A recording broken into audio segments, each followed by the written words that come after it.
Hi, everyone. My name is Wes Robertson, and I am a sociolinguist focusing on Japanese, working at Macquarie University in Sydney, Australia. This video is a presentation on Ojisan Gokko, the phenomenon of pretending to be an Ojisan, where young Japanese teenagers and young people, especially young Japanese women, are contesting graphic ideologies through a form of online language play. Now, this presentation is a presentation I gave at a Monash University Linguistics seminar series a few weeks ago, and some people on social media, etc., have asked me for a copy as they wished to attend, but they weren't able to due to time zones, etc. And while that wasn't recorded, I decided to just record a version again. Now, I know nothing about video editing at all, so this is just going to be one take live. I hope it goes well. I will do my best. But I hope for those of you who wanted to attend or just curious about this, that the video is interesting. There will be a formal paper on this coming out. Right now, it's planned for the first part of next year, 2022, so look out for that. But this will just be an introduction. So I'm going to go ahead, pretend I'm presenting to you a few weeks ago at a linguistic seminar series, and yeah, hope you enjoy, hope you learn something. Here we go. So Ojisan Gokko is a phenomenon that looks like this. This is an example of Ojisan Gokko in action, where you see name Chan. I hope work went okay today. Today it was really, really hot out. I thought I would literally melt. Something bad happened and I got angry. I shouldn't do that. Calm, calm. Not a great translation, but Hansei, Hansei. And I'm reflecting on my behavior. If you listen to my story, I'd be really happy. Do you have a chat on the phone? If I heard your voice, I might get better, I think. Just kidding. Haha, LOL. So this is not, as it looks on paper, a message from an older man to a younger woman. It is a message from a younger woman to a younger woman, pretending to be this older man. But what is going on here? What are you even supposed to pay attention to? And why is this of something of interest to the field of linguistics and to the field of sociolinguistics? Well, to answer all these questions before we go into the deep dive and understand what's going on, let's take a quick step back and talk about what it means to be an Ojisan. What does it mean to parody an Ojisan? So Ojisan is what I'm going to call a social identity. And what I mean by that is that it is an identity which is defined in part by how it is discussed in the popular conscious. It's very similar in a way to a term like, for instance, boomer in English, in that literally everyone born between a certain year range is a boomer. Likewise, Ojisan on paper is just someone's uncle or any older man. But just like not all boomers are boomers, if you understand what I mean there, not all Ojisan are the type of Ojisan that are being parodied. They're not writing like all older men. They're writing like a specific type of older men. So who is that specific type? Well, there hasn't been any academic research really on this topic. The closest thing is in the book Manners and Mischief, which is a great read. I'd highly recommend it. There's a chapter by Bardsley, chapter 6, called The Oyaji Gets a Makeover, where they looked at guidebooks towards oyaji. Now, this is another social identity because oyaji on paper can mean like your own father or just, again, an older man, but it also has this kind of social image. And based on what Bardsley found, these kind of traits are linked to the oyaji, being crude, coughing, and spitting in public. So the oyaji who are oyaji, if that makes sense, being uncool, poorly dressed, smelly, arrogant, balding, specifically have what's called a barcode haircut in Japan, where you have a comb over, but there's like lines through it where you can see the scalp, and being kind of overweight or out of shape. Now, some of these images are relevant when talking about Ojisan as well. There are even times when the two terms are conflated. So this, for instance, is a 2002 announcement by Bandai for what they call the Oyaji Lifestyle Series bottle toppers to cheer on the hardworking Ojisan. So they're linked, right? They are for the Oyaji and the Ojisan, and they're kind of one and the same. But even here, even in this thing that's supposed to be cheering on these people, we see the images that Bardsley came up with. These are the bottle toppers. The image quality is low, but that's the highest I could find. And you can see the ways that they're described is kind of combing their hair before going to work, what's left of it, I suppose. Literally being nagged into taking out the trash, drinking milk straight from the carton, playing golf with their umbrella or practicing golf with their umbrella and looking kind of sad, bowing on the phone. And the only one that looks like remotely positive or enjoyable is kind of relaxing in a cafe. But there is one key distinction, though, that divides the social identity of an oyaji from the social identity of an ojisan, even if all these traits overlap. And that is that the ojisan is seen as a lech. This article here, for instance, talks about wearing their horniness on their sleeves, being painfully uncool attempts at being young, Ojisan make workplaces a pain, and even goes a step further and divides the social identity from the literal identity, the literal term, by saying that they're going to be talking about the Ojisan who even make Ojisan uncomfortable. Likewise, in this thread on Girls Channel, which is a popular Japanese BBS, someone started this thread saying, I can't stand Ojisan. They're 2 decades older, but they come at you aggressively and touch your body and stuff. Does anyone else feel the same way? And got over 1,000 comments with people saying things like, does anyone like Ojisan? Or Ojisan who think they've still got it are so gross. They have no sense of distance. Their stares are creepy and they touch you if they like you. And this Ojisan from this era have no delicacy and their sexual harassment is awful. And then there's this line at the end here that said, if you show affection to the ones with money, they treat you well. And that may sound like a throwaway or something odd to include, but this is actually a key point. Because beyond just being lecherous, one stereotype of these Ojisan identity is that they are constantly engaging in attempts to enter sexual relationships via young women, often through the transfer of money. Activities like enjo kosai that have been discussed a lot by Rizel here, or in this article by Nakano, what is sometimes translated into English as paid dating, is one way that these kind of connections happen.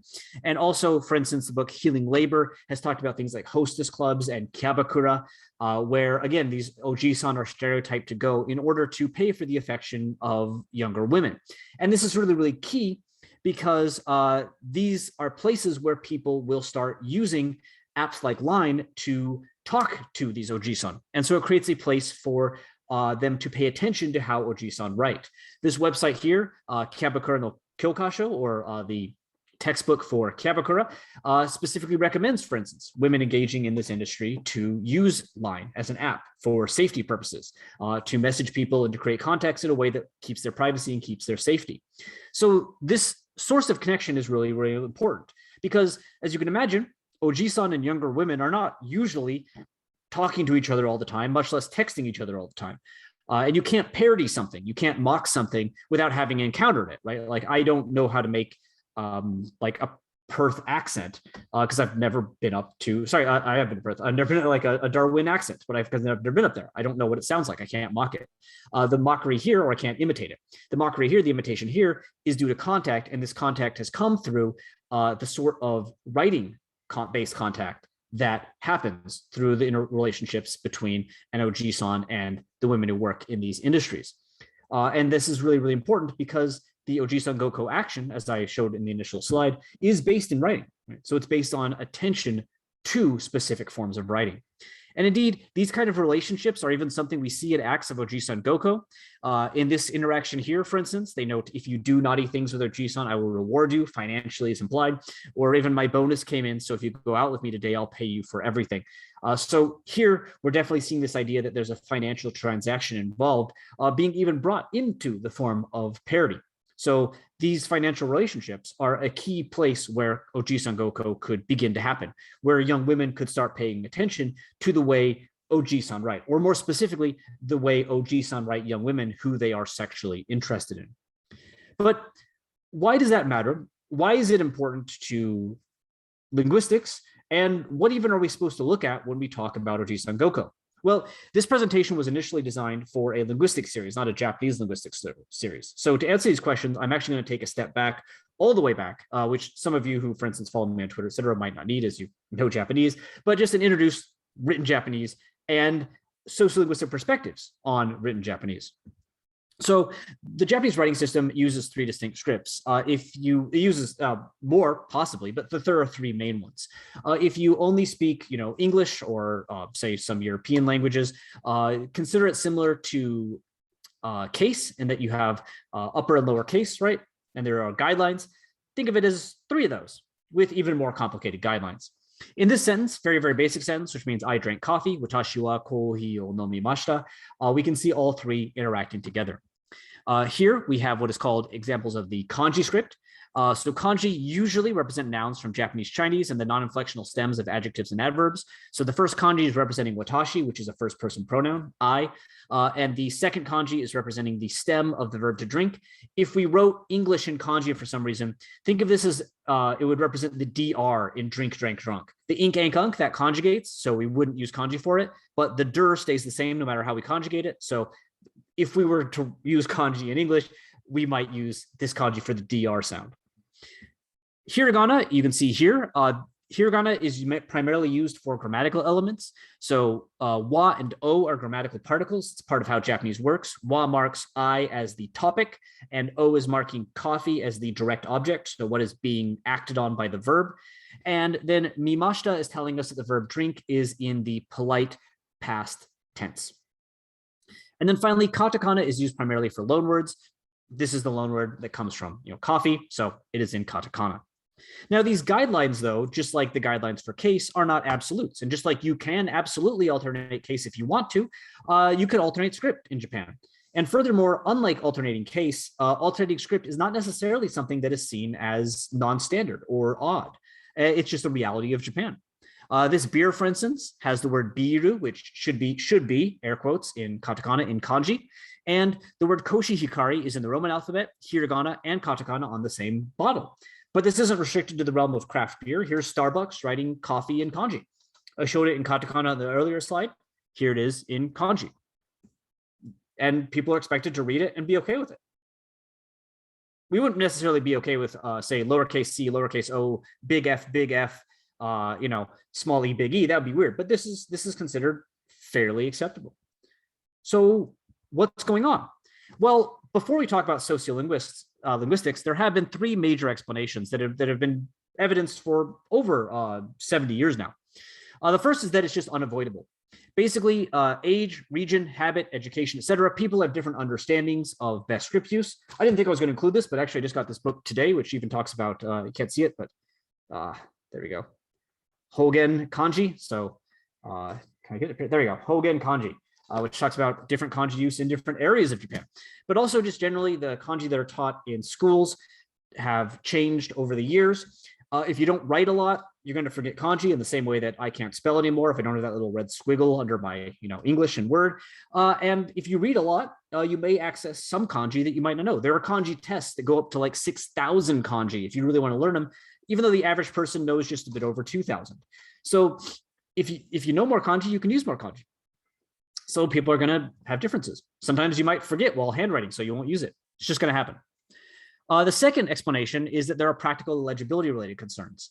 Every single newspaper has a formalized style guide which mentions uses of script, and pretty much all of them note that if one script is dominating a sentence, you should change the way a word's represented here and there so that that doesn't happen.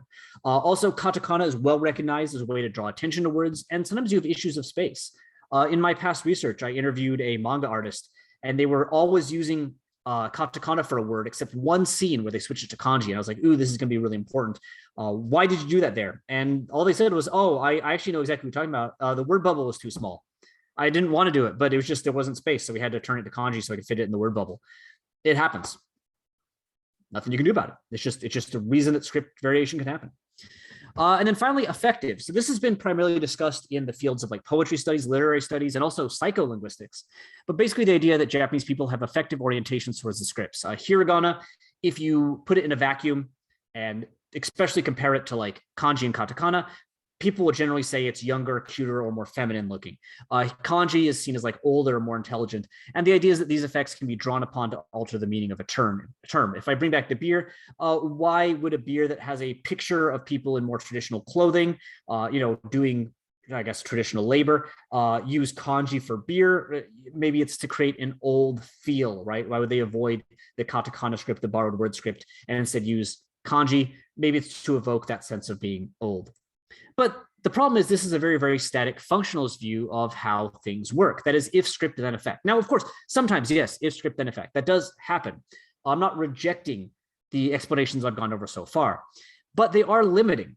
In any sociolinguistics class, by the end of Sociolinguistics 101, you'll understand why. In the same way that, say, for instance, this sort of if-then understanding of spoken language doesn't really help us understand why people say one thing when they could say another. Common one is, you might hear, if you swear, you're morally deficient, or if you swear, you're unintelligent. I mean, and I'm not swearing right now, but I do swear, and I'd like to think I'm not immoral, and I have a PhD, so I'd like to think I don't swear because I'm, not intelligent.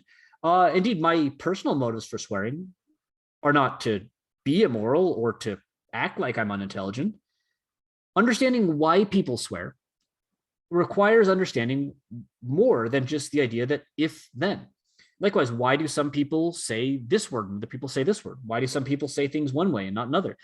If then effect only gets us so far. It's not irrelevant to everything, but it really has major limitations. Decades and decades of study of language have really shown this. So what I'm arguing for, when we pay attention to Japanese script, we need to consider the importance of a sociolinguistic view. That is, to different degrees, any linguistic form, a pragmatic realization of structure and use. So in smaller words, what that means is just language being used in a context, has multiple indexical values for its users. That is, it can point to multiple forms of social meaning that only exists within a society. If that society disappears, those meanings disappear. If the people that hold those interpretations disappear, the meaning disappears, whether or not they're explicitly recognized. So even we might not even be aware of them. And this is why the use of one language form in a single context can have different meanings for different people. And the use of one language form in different contexts can have different meanings for the same interpreter. So not if script at effect, but if script as mediated of concerns of context, ideology, co-occurring variants, etc., then effect. That's what I have been trying to argue basically throughout my career so far, is something we need to pay attention to for script variation in Japanese. Now, this is, I wouldn't say it's a controversial idea, but it is somewhat new. Studies of sociolinguistics to date have traditionally not paid attention to forms of variation that are inherent to the written mode. At best, they'll look at forms of variation intended to throw back to forms of variation from speech. So say respelling something to point at an accent that exists in speech. People haven't looked at things like spelling that doesn't change the pronunciation, or font or something like that traditionally as a form of language. For instance, Silverstein, who I quoted earlier, major figure in sociolinguistics, wrote in 2015 that registers talk about when members of a language community do perceive things in terms of saying the same thing. Now, of course, you can speak and write. Speakers are writers, that's okay. But it is focused on saying, right? The focus on speech, not on writing the same thing in the same ways. This paper here by Penelope Eckert is an excellent introduction into the change in thinking of sociolinguistics over time. But she notes, and she's correct, that the principal move in the third wave of sociolinguistics was from a view of variation as a reflection of social identities and categories to the linguistic practice in which speakers place themselves in the social landscape through stylistic practice. Her use of speakers is unfortunate, but it is true because the third wave focused on speakers. They were not focusing on writers. However, there has been change. The book Orthography as Social Action is a major step, especially the chapter by Spitzmüller on graphic Germanists, where they talk about graphic ideologies. So Spitzmüller talks about script, even in a way that doesn't involve the same amount of variation we could see in Japanese, but talks very much about how scripts are attached to ideologies of Germanists, and that influences where the certain scripts are being used in contemporary English discourse. And I like to show these examples here as just places where if you don't pay attention to the way words are written, you're missing out on a lot of ways that meaning is being created. There's a lot we can talk about on the gendering of these two books, but the boys, look at the font. Everything's in all caps. The kerning, the way that the letters are like balanced and spaced out, is really bad. There's lots of little like holes in the letters, but on the Brainy Book for Girls, everything's in cursive. This little dot over the I, everything's on a nice straight line. Ideologies of gender and gendered language use are manifesting in ways that are lost if we read the text aloud. If I just say the Brainy Book for Boys and the Brainy Book for Girls, everything that we're looking at here is gone. So these are forms of variation, forms of language use, forms of saying the same thing restricted to the written mode. Now, as you can imagine then, in Japanese, where you actually have to change the way you write throughout any sentence, this becomes even more important. You can't change your font over and over again in a text message, you can change your script. And I've been looking at this for some time now. I published 3 articles on this topic. My book recently just came out. This is my blatant self-promotion slide. Please check it out. Yeah, if you want to know more. And over, I found that indeed, if we want to understand the totality of reasons why script variation happens in Japanese, we need to pay attention to it as a social phenomenon, something which is ideologically motivated based on ideologies and links to social identities rather than just static meanings like cute or old.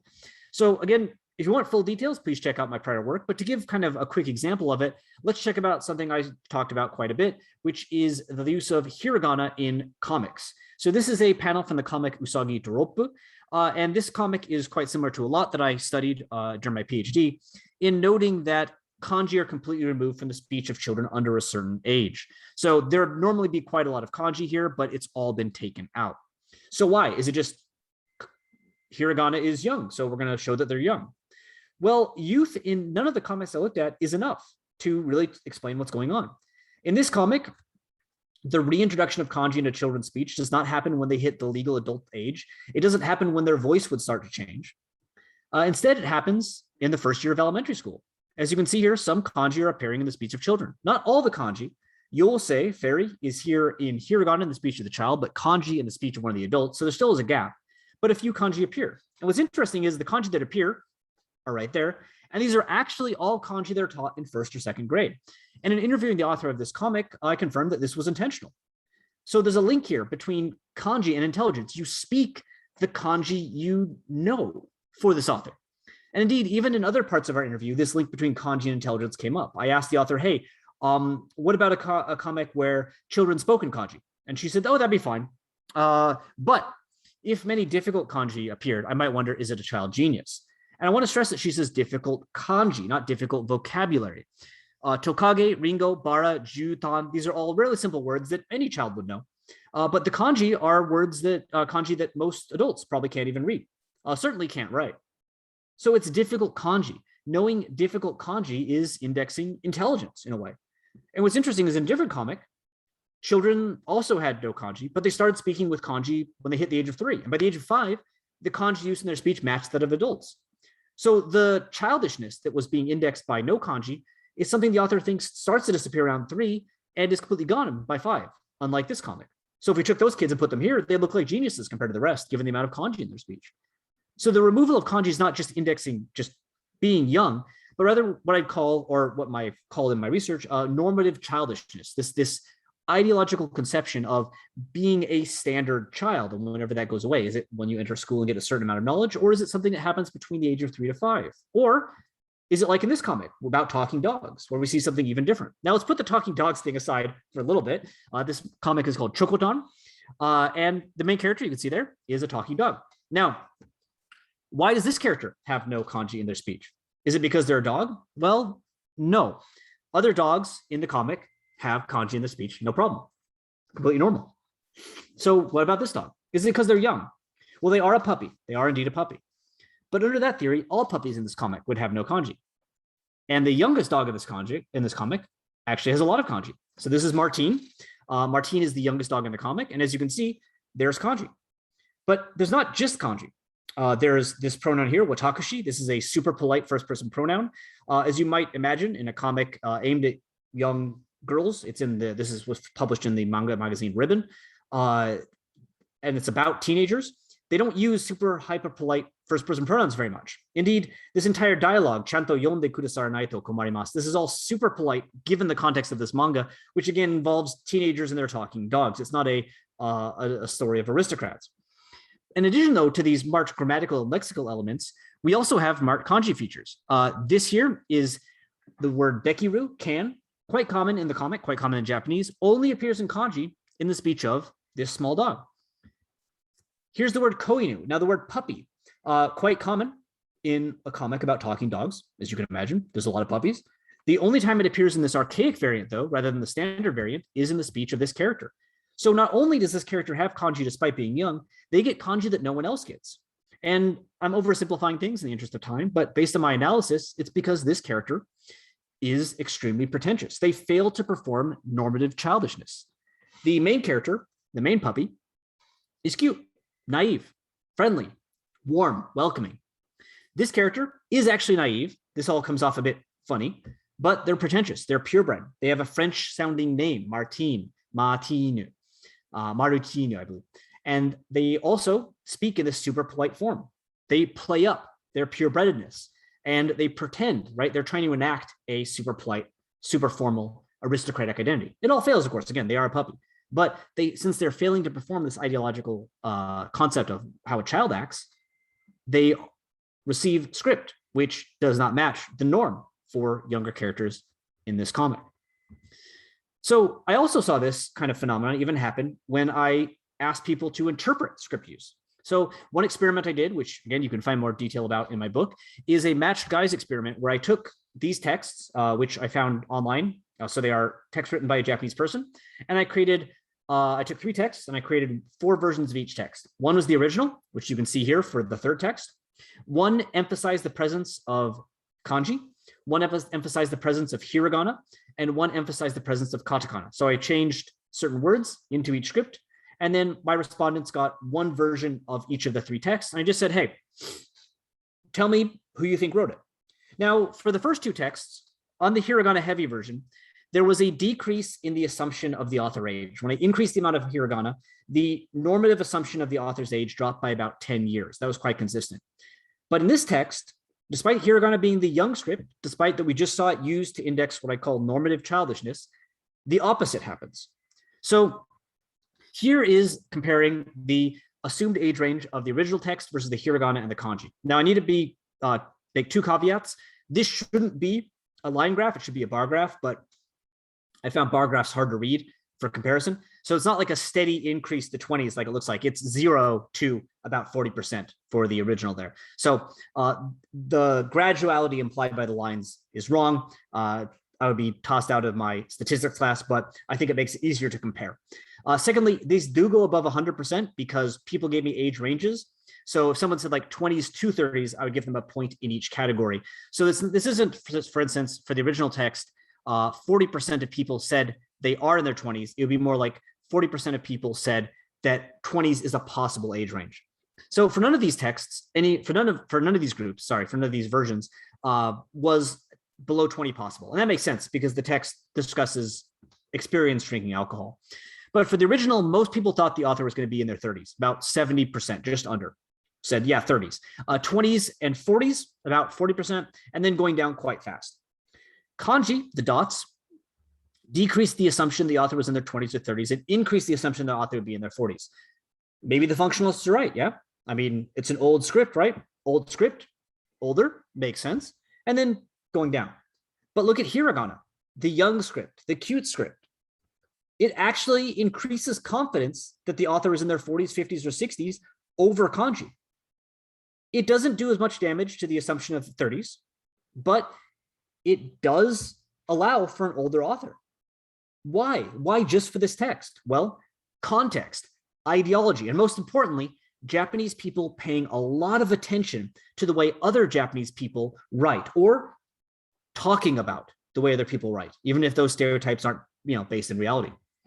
So for instance, here somebody said, I feel it's writing from a man in their 50s aimed at a young person because they're trying to match too hard to this person or something. They're mixing kanji and hiragana. They're also trying too hard with the emoji and stars. So I feel their empathy, but they have a poor sense of distance. So yes, hiragana has empathy to young people, but the way it's used here is coming off as inauthentic. And to bring everything together, to go back to Ojisan, I even had this comment here. I imagine an Ojisan between their 30s and 60s trying to appear young. So the script is young, but the people who use the script might not use it in a way that actually feels young. They're trying to appear young, but it's not working.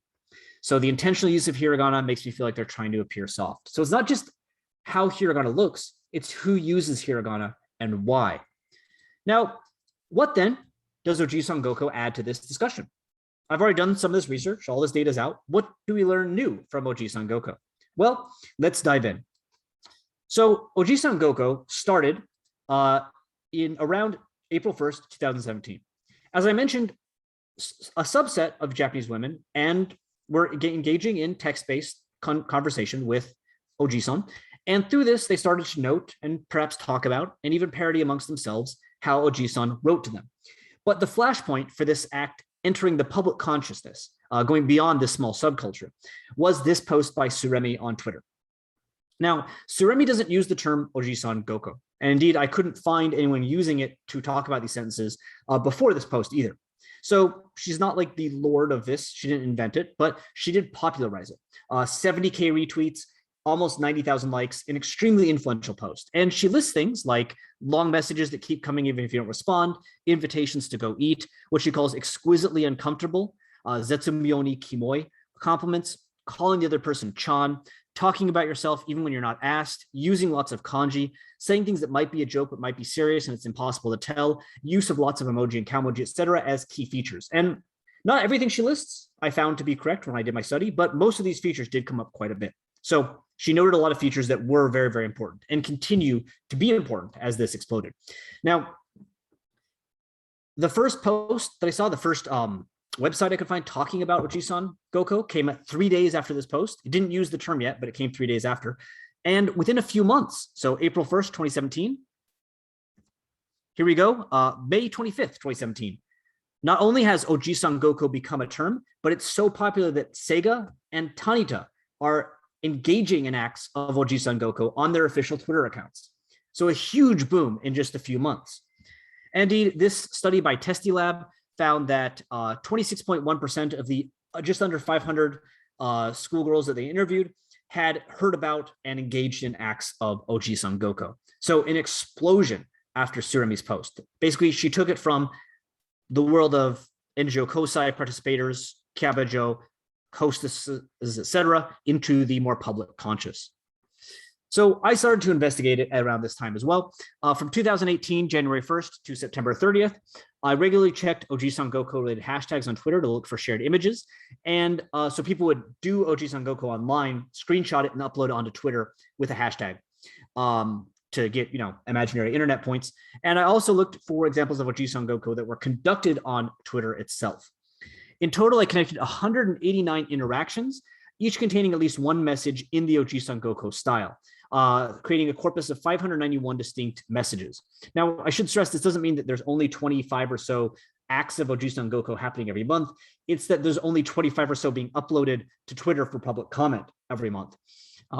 Most Ojisan Gokko is obviously lost to time. People do it on their phones and never show it to anyone. We'll never see it. But even given how much is occurring underground, there's still this much occurring online. That said, recently I've seen that the term has changed. And Ojisan koubun, I believe, is the term I've seen recently come up quite a bit. But I stopped my data collection while these hashtags still were quite active. So I coded the representation of each lexeme. So that's like so drink, drank, drunk, those would all be coded as forms of drink, and each emoji kamoji. So Tsukare-sama appeared in 5 different ways across my corpus, and I gave each one of those its own code. So I also, though, before I talk about the specifics, had a larger code, which is what type of interaction it was. So 74 acts in my corpus, 39%, were what were called Ojisan doshi by the participants themselves, or our Ojisan versus Ojisan, mutual Ojisan, where both people pretended to be Ojisan. So this ended up in interactions like this.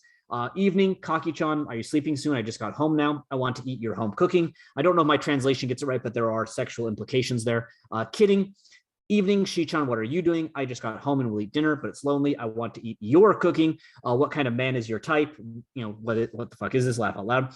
So this kind of stuff here, yes, it does read like 2 older men are sexually harassing each other. And that is part of the creepy fun for a lot of the participants. I noted a lot of people commenting on how weird this sounds, but they quite enjoyed it. The second most popular was 62, so 33% Ojisan versus girl. This was a tag I used when people responded to themselves. So they just laugh at their friend or say gross or ask, what are you even doing? And a few cases, though, they did pretend to be in an Enjo Kosai relationship with their friend. So they said, yeah, let's go out sometime. I can't wait for you to take me out to dinner, kind of playing along, but as themselves rather than as an Ojisan. 27% were unclear. So for instance, this interaction here, good morning, today rain is forecasted to fall, but over here it's sunny still. Is it raining where you are? Maybe your clothes are soaked with rain and see-through, just kidding. But so that you don't catch a cold, I want to hug you tight to warm you up. They wrote this on Twitter. No one replied. So bummer. I have no idea, how anyone would have replied. It's just a single post floating in the air. So these were unclear. And then there were two, which was Ojisan versus Kabajo, where one person pretended to be a Kabakura employee. These were very, very interesting because the Kabajo style, the parody of it was very, very distinct. But with only two, I couldn't really get into any detail on how to do that. So before talking about script, though, and other forms of writing restricted variation, I should note that lexical indexes are involved as well. There are specific words that are important. So these are the most common words in my corpus, and not all words important. Like kyo just came up because people talk about their days, as Suremi mentioned. That's a main feature. Iku and ao, you often invite someone to sushi, or if you're feeling risque, a love hotel. So go and meet come up a lot. They aren't, I wouldn't say that they are indexical of Ojisan. They're not pointing at the Ojisan identity specifically, but other forms absolutely are. Chan here, 422. So that's almost once a message. Over half the messages have at least have chan in them. So that's quite a high amount. And this is especially important in a language like Japanese, where you don't have to say the person's name. You can drop it, but they're specifically saying name plus chan over and over and over again throughout these messages. And then using Ojisan to refer to yourself, like calling yourself Ojisan in the messages, is also important. Again, you can drop first person pronouns in Japanese. You should in most cases, but almost one of every two messages, a little bit more than one of every two messages, had people using Ojisan to refer to themselves. So you can see these together here. Name Chan, right? Name Chan, Ojisan is on afternoon break, meaning me. What are you doing now? Oh, Ojisan, meaning me this time. Is also on afternoon break. The burdock and my lunch are really good. I want to eat burdock and you at the same time. Haha, just kidding. This referring to yourself as Ojisan and calling the other person Chan are absolutely vital lexical parts of this practice. You also then have chow. Now, chow is a suffix auxiliary. It's difficult to define, but basically you can use chow or shimao. I had basically no uses of shimao in the entire corpus. Everything is chow. Right here, you can see examples. Ski ni not chow instead of ski ni chai so instead of ski ni not te shimao, shimai so. Chow is apparently very, very indexical of how Ojisan write, or specifically how Ojisan write when they're attempting to engage in a sexual relationship with a younger woman. And then also non-chate. This is very, very important. You've heard me a few times say it, just kidding, ha ha ha, lol. This is always forms of non-chate. So non-chate is a way of saying haha, but it's specifically associated with kind of older men. It's seen as very uncool. And it kind of has the implication of like, haha, just kidding, unless I don't have to. You're like, oh no, it's just a joke, unless you're into it, unless you're okay with that. And then it's not, oh no, you're not. Oh no, it's just a joke then. Haha, just that. That's the kind of feel of non-chate compared to something like, the kanji for laugh in parentheses, or warota, or some other form that's kind of taken off in the Japanese online space. So here's just a blatant example of it. Is it already lunchtime for you? The udon looks delicious. I love udon too. Calling yourself Ojisan. I eat it 3 times a week. If you made me say and fed the udon to me, would it be more delicious? I wonder. Non-chate. Just kidding. Haha. Unless you're okay with that. No, okay. Just a joke, right? That's the kind of implication that non-chate brings. And indeed, in my corpus, I even had people commenting like, oh your use of non-chate in that is just chef's kiss. Disgusting. I love it. It was hilarious. So very, very key part of the practice. But just like we can't ignore the lexical practices, we can't ignore the writing restricted practices that are also key. Ojisan Gokko does not really function if you say it out loud. You have to look at it being written. And part of it is the use of script. Now, here's one of the key interventions. Everything I've looked at so far in my research, you've emphasized one script. You want to index normative childishness, increase the amount of hiragana. You want to index what I have called in my prior research a stereotype of a non-native speaker identity, emphasize katakana. You want to show off that you're older, or index intelligence, or which can also, of course, come off as pretentious, raise the kanji. Here, you have to raise certain scripts for certain words, and you can't vary certain scripts for other words. This is way more complex than anything I've come across in over 5 years now of pretty intense research on Japanese writing. So for instance, kyo and chow. Kyo has to be in kanji. 2 people wrote it in hiragana, that's it. 0 in katakana. So completely normal. Kyo is normally written in kanji. Yeah. Now chow doesn't have a kanji representation, but if you're going to write it, you better write it in hiragana. Do not use katakana. 1 person was brave enough or foolish enough. No variation allowed here. But let's look at non-chate. Almost 50-50. If you want to write non-chate in katakana, go ahead. Now, there is no kanji version of non-chate, so let's ignore kanji here. But absolutely, katakana variation is very welcome here. Very welcome. Almost to the same extent as writing it in hiragana. Chan, about 33%, a little less. So a little less than 1 out of the 3 times you write chan, write it in katakana. Very welcome. Ojisan, a bit over 1/3. Writing Ojisan in katakana, very welcome. Calling yourself Ojisan in katakana, absolutely. Kyo in katakana, no. Chow in katakana, no. Chan, Ojisan, non-chate, absolutely. Do that. That is Ojisan. That is Ojisan-e. It's Ojisan-esque. It's indexing Ojisan-ness. Likewise, ore. Ore in standard Japanese writing would be in kanji, but it's actually more commonly, the local norm is katakana here, almost 60%. And sentence final particles, 1 out of every 5 in katakana. Sutagana, small vowels, extending small letters, like you wrote ha and wrote a bunch, be like doing that, but in Japanese. If you do that, just under 1/3 of the time, do that in katakana. Very welcome. But what about gambaru? Gambaru should be in kanji. Now, this isn't, if you're going to vary it, write it in hiragana. Katakana is the least common. Now, this isn't too weird. Gambaru is often in kanji in standard Japanese, but what about kawaii? Kawaii is normally written in hiragana. Katakana here isn't welcome. Not very much, only 2 instances. Kanji is actually the local norm. Ohio, good morning. Write that in kanji about 1 out of every 5 times. Katakana, not really welcome. Hiragana, the norm for writing in Japan, is still most common, but variation is welcome, especially if it's kanji. Boku. Now, for ore, we want it in katakana. For boku, we want that in kanji. If you're going to call yourself boku instead of ojisan, kanji boku, not a katakana boku. That's silly. Only 3 people did that. Not a hiragana boku. That's silly. Only 2 people did that. But kanji boku, yeah. Kanji ore, not so much. Hiragana ore, out. Very, very specific. Konbanwa as well. Katakana, less than 10%. Kanji, 20%. You want to write konbanwa in kanji? Go ahead. So what's going on here?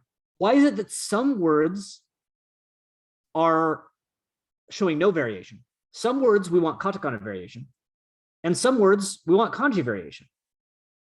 Well, I'll get into that, but the specificity is something that we really need to pay attention to because it continues in the use of emoji as well. This study here, through a gender lens, is a massive study on the use of emoji divided between men and women around the world. And they found that the top most used emoji for men and women, the top 10, have some overlap, but you can see differences there. Like the monkey one is quite surprising. I didn't realize that was gendered, but they're showing that, there are differences in these uses. What do Ojisan use? Well, some of them appear in the top 10. Here are all the emoji that appeared at least 15 times in my corpus. The generic smiley face is the most common one still. And we also have the heart and the double heart. Those appear in both men and women. So these 3 are universal, I guess. But a lot of the things we see here aren't in this list, especially these sweat mark ones. These are really, really key. And together they represent more than the smiley face. Using these sweat mark emoji is very indexable, feels very Ojisan-y. You can see this person here, right? Using, not just dinner for the 2 of us, sweat. I hope I didn't make you think I meant that, sweat. Although if you did take it that way, I take it like that. So I guess I wouldn't really mind. Haha, JK, nante is a version of non-chate. So these kind of sweat emoji are coming in really, really key. Likewise, these punctuation emoji. Using punctuation emoji instead of actual punctuation is Ojisan-y. The one exception is commas. You can jam a lot of commas. If you write Japanese like this with commas after every word, that is something I did notice in the corpus being done. So that does feel Ojisan. But exclamation marks, exclamation and double exclamation combined, 40. Over 300 uses of the 2 emoji. Question marks, not as big of a gap, but still almost double. Emoji question marks versus actual question marks. And this question exclamation together, over triple in emoji versus writing it out by hand. If this means, man, it's going to take a lot of time. Yeah, I saw people in the data saying, man, this takes like 5 minutes to write every message. It's really frustrating, but they're doing it. They're willing to put in the time. And you can see examples here, right?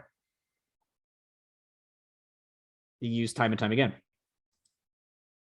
And Cowmoji as well. This book here, Emoticons, Cowmoji, and Emoji, is a fantastic read.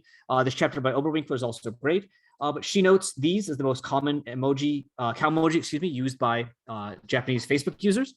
And as you might imagine, These are not the ones that appear to my corpus. These fancy ones here, like number 12, don't appear at all. The most common emoji that you want to use, sorry, cow emoji that you want to use if you're pretending to be an Ojisan, number 20. This one here. These ones did appear quite a bit, but this was the most common. You want that sweat. You want that nervous sweat cow emoji, just like you want the nervous sweat emoji being used together. So ultimately, when you do Ojisan Gokko, you see things like this. You have marked katakana use, chan, arigato, honto, chan, kana, ne, all these working together. You have konbanwa, marked kanji use being used as well. You've got overuse of emoticons and specific ones. You got the sweat. You got the sweat cow emoji there too. I haven't highlighted it, but right above the question mark here, right? You got the question marks and the exclamation marks. And you just have old person conversation all coming together. So why? Why is it this complicated? What is going on? Well, basically, Ojisan Gokko shows that writing restricted forms of variation can have an extremely varied social life. And this process has arisen from a series of individual actors watching how other people represent Japanese on quote unquote the page. It is not just a simple parody, as in like, oh, this accent sounds like this, I'm going to try to make those sounds. This is a series of actors for their own reasons and their own motives, watching how other people write and then trying to exaggerate it or do the same thing. So we start with just young women. All the data out there shows that on paper, young women use katakana and emoji more than older women and older men. Plenty of data on that. So on paper, some of the things we're seeing, marked katakana use, emoji, could be seen as indexing a young female identity. But that's not what's happening. So young women were using these features more than older people. Then young women who were, for instance, kabajo or enjo kosai, etc., would sometimes emphasize the presence of these features or use them in a bit, they tweak it a bit, write different words in katakana or use different emoji to create sort of a personal brand.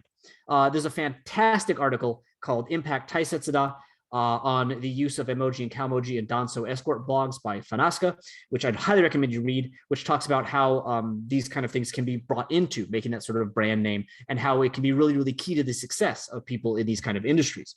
So the kabajo, et cetera, then exaggerated the features of young women's speech to communicate with their Ojisan clients. Now, the Ojisan were aware that young women were using katakana, et cetera, but they assumed the exaggeration was the reality. So in order to kind of, match the style, be hip, sound cool, match the style of their people that they're trying to, engage these relationships with, they attempted to use katakana themselves. They attempted to use emoji and cow-emoji themselves. But of course, no one taught them, right? They were just trying on their own. They didn't take a class on how to write like young women. They just like, oh, okay, these features, I'll use them. So they used the wrong emoji or they used katakana in the wrong places. And then, of course, they did it improperly because they combined it with old people writing. They combined it with lame terms like non-chate, and they combined it with excessive kanji use, which is on paper an index of older writers. Older writers tend to, it's not absolute. Nothing is absolute when we reach sociolinguistics. Again, self-promo, check out my book for more information on how kanji can be interpreted. But absolutely, old people tend to use more kanji than younger people tend to. So they brought in excess kanji as well. And that's why we get excess, like marked uses of katakana and marked uses of kanji, because the Ojisan Gokko act is mocking an attempt at producing an exaggeration of a style. Young women mock Ojisan through drawing on the features of this style and then ultimately misusing their own language habits, right? They are misusing an earnest attempt, but a failed attempt at recreating an exaggeration of their own style. It is a complex set of steps through which we get this form that ultimately draws on features that independently are associated with distinct social groups. So what happens here is that the indexing of Ojisan language uses these forms, these writing restricted forms, in a way that calls upon multiple understandings. Let's throw the functionalists a bone. Yeah, absolutely. They're showing awareness of functionalist understandings of script and emoji. So like when you say, why don't we go drink? And you put a beer, or you say, I'm eating, and you put a picture of food. Yeah, that understands, beer equals drink, food equals food. Okay, sure. Yeah, absolutely. When you mark chan or non-chate in katakana, you absolutely draw attention to them Absolutely. But the important part here isn't just what these mean, it's who uses them. Yes, drink means drink. Yeah, but who actually uses the drink emoji to mean drink? Cool people? Apparently not in Japan. Young people? Apparently not in Japan. So you also have the indexical use, right? The specific writing restricted choices throughout Ojisan Gokko are intended to index a social voice by drawing upon ideologies and observations, specifically about how Ojisan, again, the social identity, not all older men, right? This isn't like well, hopefully not every older man, it's just a specific social identity, right to young women, especially young women they're sexually interested in. So it's not just that kanji is used for good morning or an exclamation mark. It's not just that a sun is used after good morning to mean good morning. It's who does this? Who writes good morning in kanji? Who writes good morning in kanji and then puts an emoji exclamation mark? Who writes good morning and then puts a sun? Ojisan. We're linking to the social identity. Good morning, especially in kanji, is not just a greeting, but an index of Ojisan-ness that is linked to them by their writing habits and either via literal encounters with Ojisan writing. I did have people in my corpus say, yeah, I'm really good at this because I do Enjo Kosai a lot, so I see it. And other people saying like, no, I've never seen this in action. I wonder if they actually write like this, but it's a lot of fun. So meta-linguistic dialogues that are believable. Yeah, oh yeah, I could believe this is how Ojisan write because they're so creepy. And this is such a creepy way of writing. Right? It's such an uncomfortable, gross, kimoi way of writing. I can absolutely see it. So whether or not they've encountered it, whether or not they've just heard meta-linguistic dialogues or dialogues about Ojisan writing, they are able to link these kinds of styles to a social actor. And then you have the third process, which is perhaps the most important.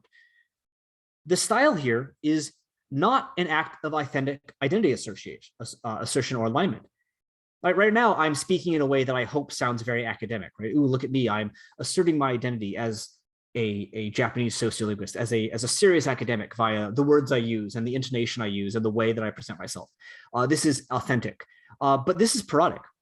Ojisan Gokko is parodic. It is a source of subcultural social capital and subversive resistance precisely because it is absurd and implausible, right? Its critical intent is opposed to the original one. The original intent is to sound hip and seduce young women.